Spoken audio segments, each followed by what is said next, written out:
and welcome to another episode of It's a History podcast. I am your host, Madison, and this week I am joined by Jenny Chan from Pacific Atrocities Education to speak on the Pacific Theater during World War II and the time just before it. Pacific Atrocities Education works to continue to raise awareness and spread knowledge surrounding the Pacific Theater. Before we get into the episode, I will put in a content warning here. We go into extensive discussion on various atrocities enacted on human beings, including assault and experimentation. With that, let's get right into the conversation. So, welcome to another episode of It's a History podcast. I'm joined here today with Jenny Chan from Pacific Atrocities Education. Jenny, do you want to introduce yourself a little? Yes, I'm the director of Pacific Atrocities Education. I spent the last 10 years researching really about World War II in Asia. Awesome. So today we're going to talk a little bit about World War II more from the perspective of the Pacific Theater. Jenny's going to talk a little bit about the time before World War II, what kind of led up to what we know, like canonically, to happen in World War II. So Jenny, do you want to start us off? Yeah, so I think it's interesting because normally when we talk about World War II, we are thinking about like Pearl Harbor, and that's what got America into Pacific War. But the war in China actually started 10 years before that. It started with the invasion of Manchuria. And at the time, China was very weak. So it's not like what we're thinking about, like in terms of China today is very big and, it's somewhat more powerful now than, 20 years ago. It was a very weak warlord era. And so Japan was kind of able to occupy Manchuria and then call it Manchukuo. And even though that the League of Nations did not acknowledge and kind of condemn Japan for it, Japan was able to just walk out of League of Nations by like 1933. And this is way before even the war started in Poland. And so a lot of people think that, World War II started in 1939 in Poland, but in a way, for Asia, World War II already got started in 1931 by September 18th. So that's what we've been kind of researching on. And also, of course, the occupation of Manchuria also led to Unit 731 because the scientists of Unit 731 was very interested in basically putting a lab there since Manchuria is very rural. And Unit 731 was like a human experimentation lab that was doing all kinds of human experimentation, including like vivisection and also like testing how things like powderizing anthrax and also like testing people on frostbites and also testing biological weapons that were later deployed in the middle of the war. Well, those are some really heavy topics, and I think that we should probably start with maybe the invasion of Manchuria. Yeah, I think so. I think that's a good one. It started with a false flag attack. So Quantum Army staged a bomb in Manchuria and the railway. And the interesting thing is that like the bomb was so weak that even hours later, a train was able to pass through it because they were saying that, a rogue force in China had planted this bomb on the railway that gave them kind of an excuse to go in and basically take Manchuria. So after they took Manchuria, what happened next? Yeah, so they occupied Manchuria and they were building all kinds of economic plans. For example, they had a Mitsubishi airplane plant there in Manchuria. And then they were also using forced laborers to have, for example, mining operation. And Kishi Nobusuke, who became a Class A war criminal, but of course, during the Cold War, Eisenhower got him out of war crimes jail, Sugamo prison, and installed him as Prime Minister of Japan. In the 1930s, he was coming up with like economic policies on Manchuria. And so he basically had 4 million forced laborers to build this kind of utopia, basically economic exploitation in Manchuria. Like 40% of those laborers died from like building things like, what I was saying, Unit 731, and also like other plants and mining operation as well. Because in order to build empire, you need economic kind of like a powerhouse. And there were also a lot of farmers' disputes. For example, they promised a lot of Japanese people that there's going to be free land in Manchuria. They showed up, they were expecting to be settlers and have kind of a free land, but then they ended up with a lot of land dispute, and those land disputes often became bloody. So, with this occupation happening in that time before what has been made the official start of World War II, how does that transition as the war period starts? Like, as we get into what we know as the World War II years, how does the invasion of Manchuria develop over time? Yeah, so eventually, between 1931 to 1941, kind of the West largely tolerated this destruction of China by Japan. For example, US was still selling steel and oil to Japan. And even Helen Keller was protesting about US selling steel and oil to fund this kind of destruction of China at the time. And by 1937, because Japan just kept expanding its empire. And so by 1937, it started a kind of almost a full-scale war with the Battle of Shanghai, and which what led to they thought they can take Shanghai within days, but Chiang Kai-shek, who was actually leading the Chinese army at the time, thought that he could use Shanghai as kind of like a battleground to prove how capable Chinese army was. And so because Shanghai was like an international area, so he thought that, okay, we're going to have press here to film this. And so he kind of used it as kind of like a media outlet to show how his soldiers can hold off Japanese forces. And what's interesting is that Battle of Shanghai ended up taking months. And by the time that the Japanese were done fighting, it led to the rape of Nanking because of how frustrated the Japanese were in Shanghai, and that led to like 6 weeks of killing and just brutal massacre in Nanjing in 1937. But what's also very interesting within this time period is that before the Battle of Shanghai in 1932, the Japanese, with the Shanghai incident, there were a lot of reported rapes by the Japanese soldiers in Shanghai. And so by kind of they knew to discipline their soldiers, but then they kind of also institutionalized like prostitution.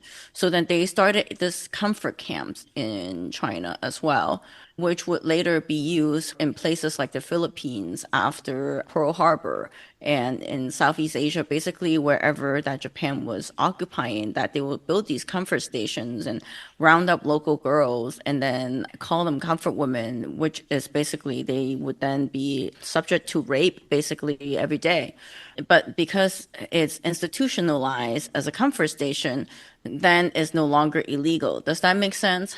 Yes, that does make sense. And so that was happening in China between like 1931 to like 1937 with the rape of Nanking being very brutal. And what's interesting to me is that like during the rape of Nanking, 300,000 people were killed in the matter of 6 weeks. And what's terrifying is that like the foreigners in Nanjing also established like an international zone to save like women and children. And one of the international zone like savior was actually a German Nazi. And he wrote to the Nazi party telling them how brutal the Japanese soldiers were. And he said, well, maybe we should not be friends with these guys. But the ironic part is that, like, in 2 years, the Germans were also the Nazis were infamous for what they were doing. In 1937, though, John Rabe, who was one of the Nazi in the international zone who was protecting women and children, actually used a swastika flag on his building to try to like protect people. That is So an interesting fact there. so I just thought that was very fascinating. I think it would serve well to talk about maybe the parallels between the human experimentation that was happening in Japan, it will also what we know happened Yes, disregard for human life to experiment to try to just see what can happen to a human body with when there's no like science safeguards or ethics. no ethics at all. Exactly. Because Yeah, I it found seems like her. something that is not well known, at least in the Western world, about what happened in China and Japan with that aspect of it. Yeah, so I heard one of your episodes with the Oswich about the German experimentation, and Mm-hmm. I thought it was very interesting because everyone knows about Mengele, Joseph Mengele. They all knew that he, did human experimentation, but not everyone knows who Ishishiro was. So Ishishiro was a scientist who had huge ambitions. He knew that the West was writing rules about germs with Geneva Convention. So then he thought that let's harness germs so that we can actually turn Japan into a world power. So he started researching, and he also had this very interesting device that can filter his own pee into water. And he knew that one of the weaknesses during the Russo-Japanese War was because of clean water. Like the Japanese soldiers were kind of weakening by drinking dirty water. So he peed inside one of the water filter that he made in front of the emperor. And the emperor was so impressed because the emperor was also like a hobbyist biologist. So the emperor gave him funding right away. And so then he established a germ warfare and also like water purification, but his front was water purification. And so he established that in Tokyo at first. But then he thought, well, if I'm in Tokyo, this is too loud. Everyone is going to know, and then I'm eventually going to get found out, even though I have the emperor's backing. It could not end well for me, if public opinion sways one way or another. And so by the time Japan occupied Manchuria in 1931, he was very excited because he thought, well, Manchuria is far enough from Japan that no one's going to know what is happening. And so he took like a road trip with his friends to Manchuria and basically scout out a place to establish his lab. At first, he established it in like a soy sauce factory where it's far enough from other people, but his guards were having a good time during like Autumn Moon Festival and got drunk. And one of the prisoners got out and they all ran out. And so then he thought, oh shoot, now people are going to know what I'm doing. So he actually moved his lab again to Pingfong, which is near Harbin. That's like the closest town to Pingfong at the time. And he took over like this whole town. He evicted all the villagers and he established this Unit 731, which was a big base for what he was doing. He established a ton of buildings for human experimentation. He was producing like biological weapons. He testing biological weapons and just basically trying to see what would work well in terms of a wartime like weapon. So he had also this place where he would drop, it's called the anti-testing ground. And when I was reading about it, it was really disgusting.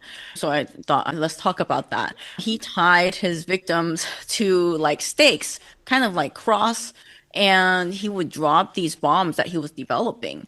And inside these bombs, there were like anthrax and like glanders. And then he also developed this fleas bomb. So and at first, like in the beginning of this fleas bomb, he had made it out of steel. But then when he was testing these humans, he realized that he should make it out of porcelain because the porcelain shatters a lot faster and can deploy the fleas bomb a lot easier. And so he did that.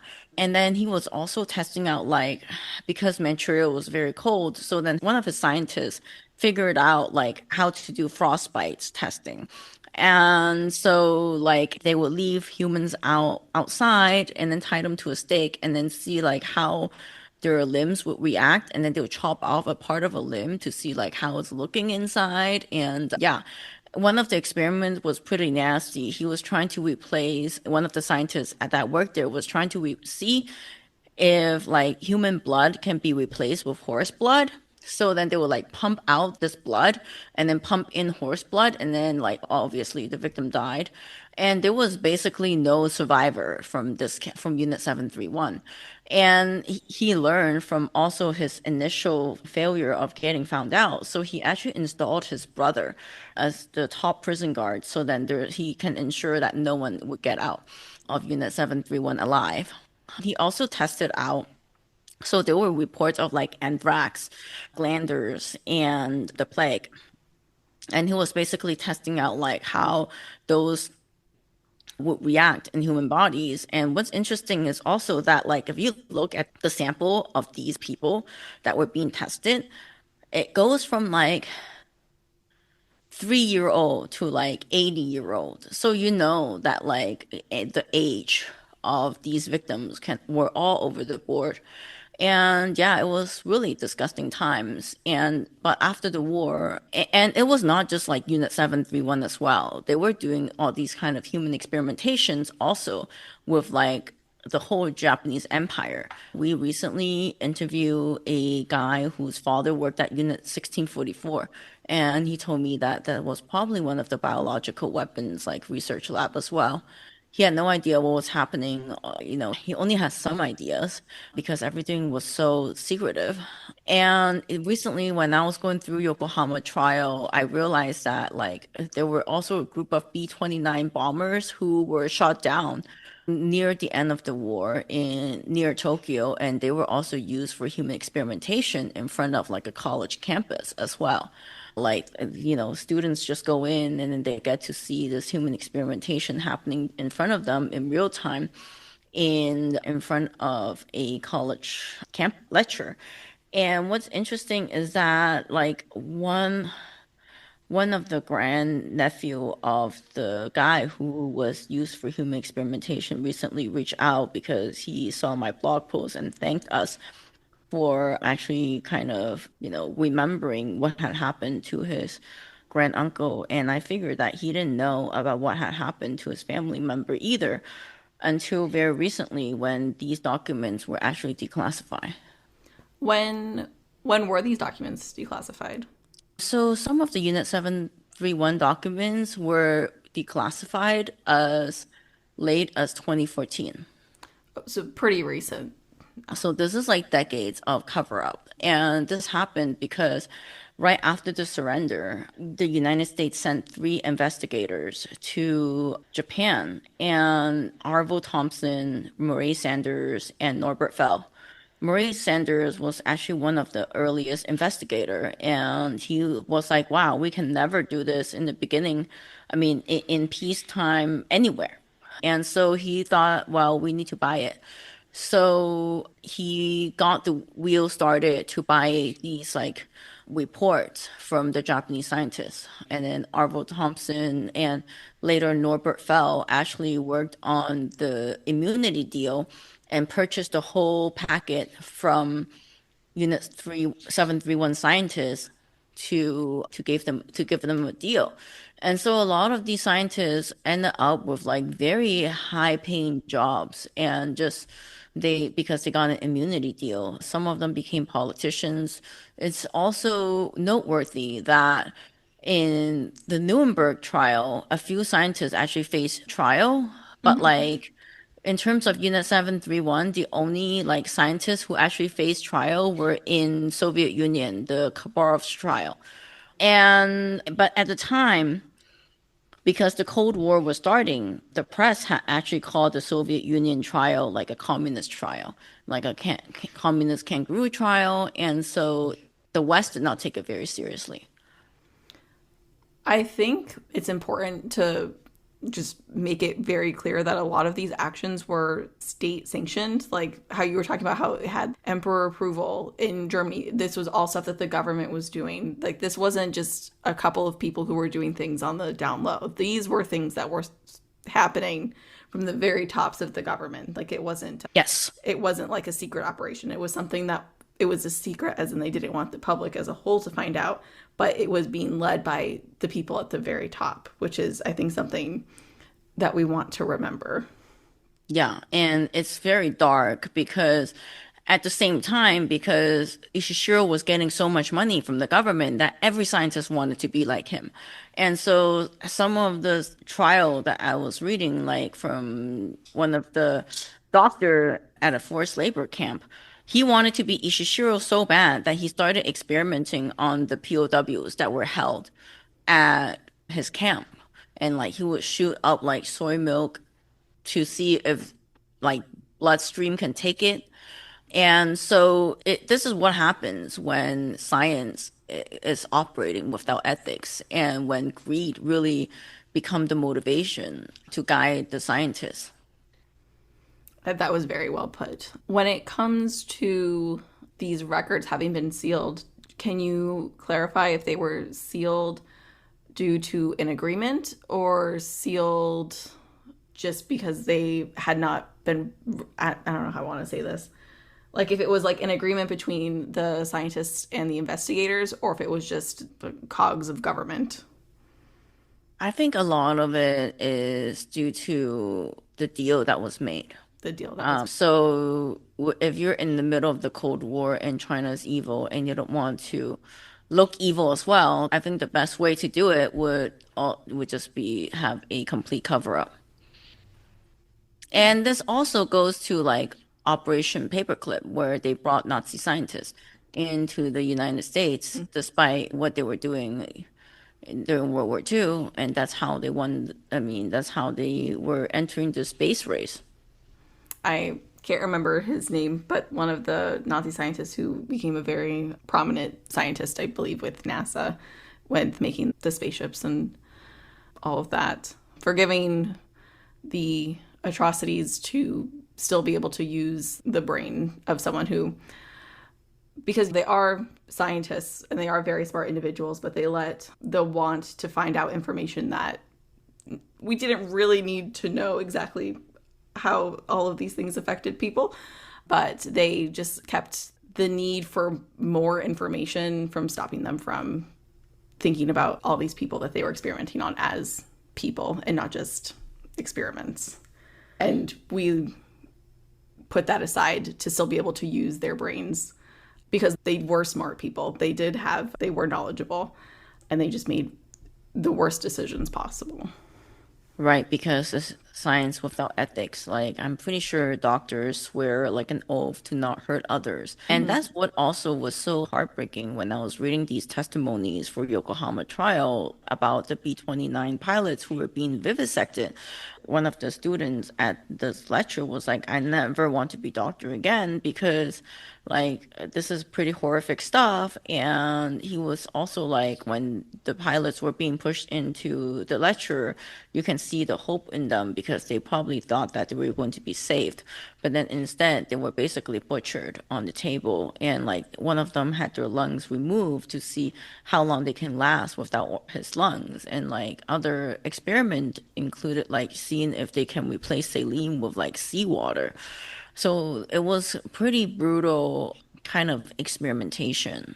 And yeah.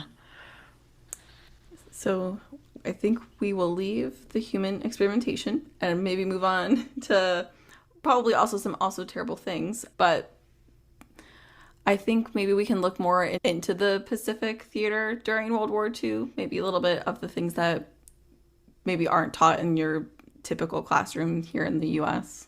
Yeah, I think it's very interesting that, like, in the Philippines as well, I'm sure you did an episode about the Philippines. So, like, 8 hours after Pearl Harbor, the Philippines was attacked. And what's interesting is that At first, the Filipinos were like, oh gosh, finally, Japan is coming to liberate us from our Western imperialists. And at the same time, but then as soon as they saw how brutal Japan was, they were able to kind of pick up arms, and they were so resourceful on like how to fight back.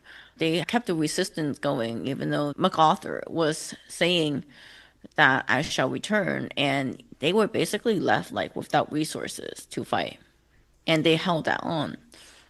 I remember from your podcast episode as well, you talked about that. How they just kind of, the at the time it was like the Philippines were like on their way to sort of independence, and the US was kind of just still there but like not fully, so they weren't really invested in it as much as they I don't think they were really invested in it from the beginning as some of the other territories that the US had, and they really just did not do anything to protect the people of the Philippines. And I always wonder how much longer could the Philippines hold out had the US not been there to direct things. Does that make sense? Like the way that the United States also colonized the Philippines as well. Not a lot of people know about this, but like more Filipinos died during fighting for their independence, during being colonized by America than Americans died in D-Day. Like 400,000 people like died in the Philippines from being colonized. What's interesting is that colonizing Philippines was actually like a very terrible public opinion at first. People didn't Mm-hmm. really know where the Philippines was. They were like, can't we just mind our own business? And then like Teddy Roosevelt contacted Smithsonian to have like this human zoo in the St. Louis World Yeah. Fair. Yeah, and then had like shaved teeth with their with the people that they captured, and then called them like, oh, very uncivilized and whatnot. And yeah, and then that the rest was history. And so the US, that's how US was able to turn that public opinion around and also kept the Philippines. It's very interesting as I was doing research, and we were able to also interview these women who lived in the Central Coast. They were Panay fighting. And just some of their bravery, because you normally don't hear about women fighting in like World War II, and just some of their braveries on like how they face Japan, who were like the Japanese, who were like an oppressor. That was very like they were just radicalized because of how brutal Japan was. And the ration was also interesting because like there was a food scientist who then made like banana ketchup, which is now like a Filipino Yeah. staple. And it's very, in a way, it's also very brave for them to do that. And I also want to talk about like biological weapon. So after Pearl Harbor, right after Pearl Harbor as well, not a lot of people know about this now. I don't know why, but the FDR sent a crew of Doolittle Raiders to bomb Japan, essentially. And so the only way for the raiders to get out was either never, because you're probably going to get shut down and die, or you can go through China, Russia, and the people who went through Russia were detained for like a couple of years. And then there were pilots who actually made it back to like areas of China who weren't like occupied by Japan yet. And so then when Japan realized that like Chinese villagers were helping out the pilots, the Doolittle Raider pilots, got onto the radar, and Unit 731 also did like a biological weapons like deployment in this village. So they like sprayed anthrax and glanders onto this village soil. And what was terrifying is that even decades later, this village still had soil containing anthrax and glanders. And people's limbs like were either rotted or like just fell off because anthrax and like infection, skin infection. And it wasn't until like the 2010s that they figure out like skin grafting. So like a lot of people just wanted to work on their land. They were like farmers, and they ended up with like the nastiest infections. It smelled bad because it was constantly having like pus coming out. And so I thought and it was only in recent years, this woman named Wan Shen brought these victims to court in Japan, and Japan finally acknowledged that they did that in wartime China. And so not a lot of people think about like Unit 731 as just like human experimentation, but they actually like developed these deadly and nasty like biological weapons to kind of, and in a way I can't imagine what they were thinking about too, because once you deploy this kind of nasty biological weapons, right, it's not like you can just bleach it and then it will be out of the Yeah, soil. you can't undo it. It's there for a long time, for generations. Yeah, and so I think it's is also not talked about. But the court acknowledged that there's units that like they did deploy biological weapons.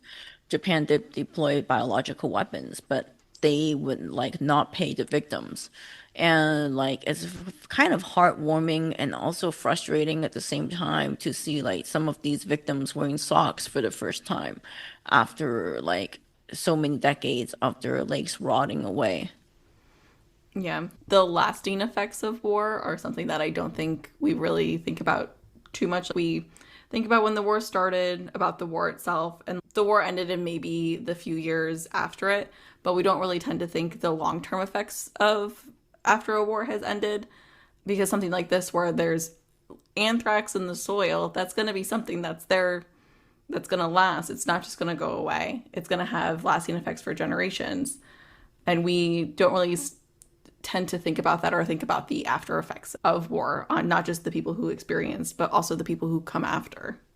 And the guy who actually came up with the way to powderize anthrax later became a executive for a Japanese pharmaceutical company. So that just shows like how there was no justice. No justice at Yeah. all. I think what you're doing with your website and your research is really important, especially as someone who received my K-12 education in Florida, and then I did go to university.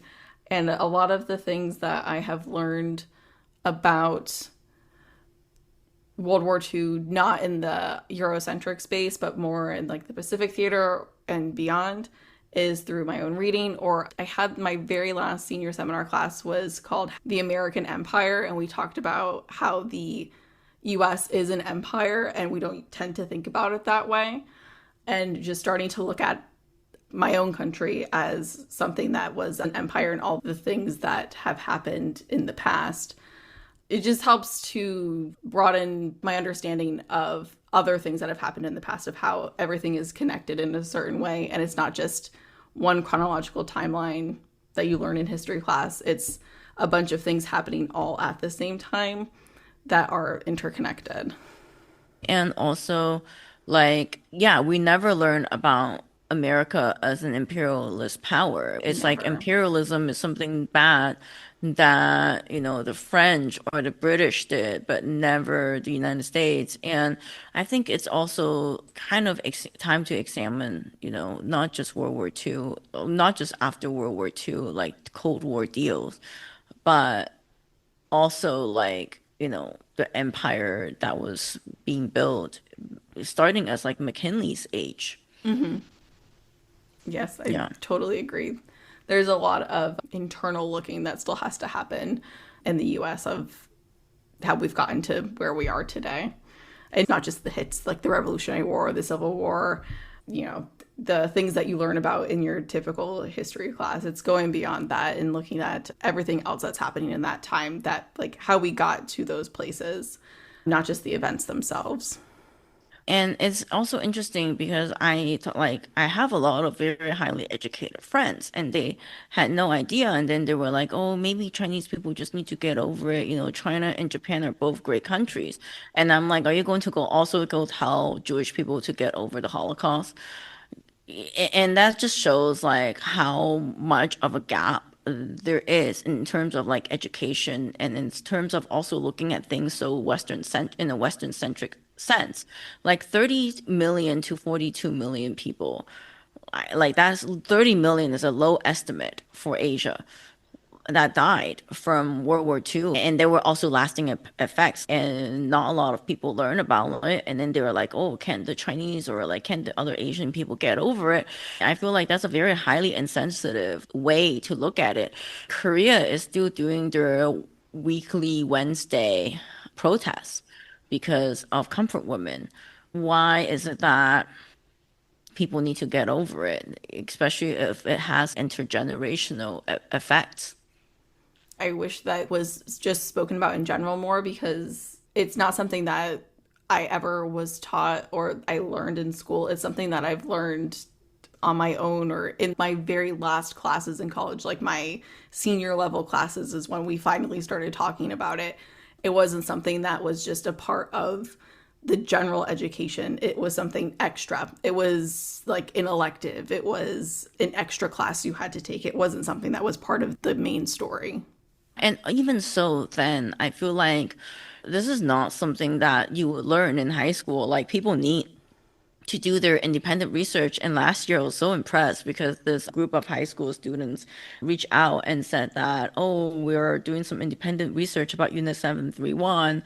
And then they did like a documentary for National History Day. And then they won like first place in New Mexico, which I thought was super impressive given the fact that like they're high school students and they're already doing like their own independent research. And like their judges for the documentary didn't even know about Unit 731, and they were like, "Oh, we didn't even know that happened. We only know about Auschwitz." Yeah, it's very much a blind spot in our history, And in a human way, I would people. say that it also has more to do with America because, American obviously did all this cover up. And also before Japan surrendered, Ishishiro had a plan to actually do Operation Cherry Blossom to release all of his ceramic bombs in a balloon and fly them into California to like effect to basically do a biological warfare with America because they weren't winning in terms of traditional warfare. So I think it has more to do with America than Americans think. I agree. Do you want to talk a little bit about Operation Cherry Blossom, like maybe in a little bit more depth? I think that might be something that people may have heard of, that maybe they don't know all the details. Yeah, so Operation Cherry Blossom was basically a operation where it was toward the end of the war and they were thinking about basically tying a bunch of these fleece bombs into balloons and just flying it across the Pacific and just kind of cross your fingers and hope that hits California. And and had the war been still going, that was going to be the plan, like thousands of balloons. And this is the same time when Japan was also releasing like balloons during the Emperor Meiji's birthday, but they were incendiary balloons. And it actually reached some of the incendiary balloons actually reached like Oregon. And there were a bunch of like paratroopers, like black paratroopers who stopped the wildfire that could have burned down in Oregon when these like balloons, incendiary balloons actually dropped in Oregon. And these are not something that we talk about because, obviously, I think Black Americans, like World War II experiences, are often erased. And also, like, fighting forest fire is not as sexy as, like, dropping a flag on Iwo Jima, right? Those are not the stories that would be told, in a sense. I also think that we don't like to talk about American weakness. And that would No. be something that would have exemplified a weakness in our defenses, in just our general just being. America likes to put off that we're strong, that no harm can be done to us. We are just, kind of like that, like big strong man Yes, kind but of. at the same time, America, if you think about it, America hasn't won a war in the last 80 years, Very not with true. like an equal power, and Yeah. it's very And in terms of like the war continuing after World War II as well, if you think about it, 1945 wasn't quite a liberation day for Asia. It was more like they were continuing to fight their oppressors, like in Vietnam. Mhm. Ho Chi Minh actually reached out to United States for help first at first, and Yeah. his like liberation like independence speech was actually directly copied from Thomas Jefferson. But just like how US did not want to give Philippines freedom, they fought with the French to kind of keep them down. Yeah, they definitely don't like to show any weakness or to step down, like to step away, to say like to back down, like to kind of back away. That's not Yeah. something. And Um, also the like America is very involved in the Pacific since like Teddy Roosevelt mhm. was in power. Teddy Roosevelt even gave Korea to Japan, and in a way that started the whole kickstart the whole colonization of Korea, and Korea suffered so many years under Japan after the Treaty of Portsmouth. Yeah, we like to put our hands in things and not really admit when we are wrong. Yeah. Yeah. And Uh, so I think I would want, for your listeners who are listening to your podcast is a great start, but also they should also do a lot more independent research. yes, for sure. Do you want to, is there anything else that you want to talk about today, or do you want to talk about Let's maybe start. some more resources that you have? Yeah, let's talk about. We have a weekly podcast as well on Pacific Front. People can find it on YouTube and Spotify. James Bradley, who's they thought his father dropped the flag on Iwo Jima, and it turned out that it wasn't him. The Marines just wanted like a clean story, and his father was one of the survivors. Then he was brought onto like this war bonds tour.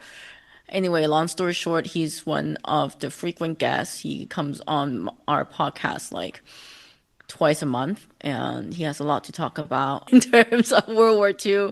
He even brought like Bush to Chichijima to see because Bush was one of the rescued airmen out of Chichijima, but the other 8 airmen were actually eaten by the Japanese during this incident, and that's like one of his books, Fly Boys. And yeah, he has a lot to talk about from like his decades of research into the Pacific.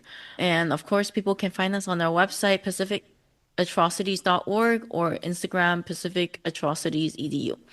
Awesome. I will definitely link to, the webpage, the podcast. Is there anything else that you want to link? Any projects that you guys are working on? They can find out about our latest project on our blog or Instagram. Awesome. All right. Well, thank you for coming on. I think this was a very eye-opening episode for some listeners, especially those who are unfamiliar with the Pacific Theater in general. I think this is a good place for them to start and to find your website, your podcast, and look into it a little bit more and really see what else was happening during World War II and stuff that they just never were taught and never learned. Thank you so much for having me today. Thank you. Thank you again to Jenny for coming on the show and sharing this side of history that is often overlooked in Western classrooms. I have linked the Pacific Atrocities Education website below. There are various blog posts and podcasts to explore. Thank you for listening to this week's episode. If you liked what you heard, head over to Spotify or Apple Podcasts and leave a review. If you have any questions, comments, or topic ideas, you can email me at itsahistorypodcast@gmail.com. You can also find me over on Instagram and Threads at It's a History Podcast. Thank you again for listening to this week's episode, and I hope to have you in the next one.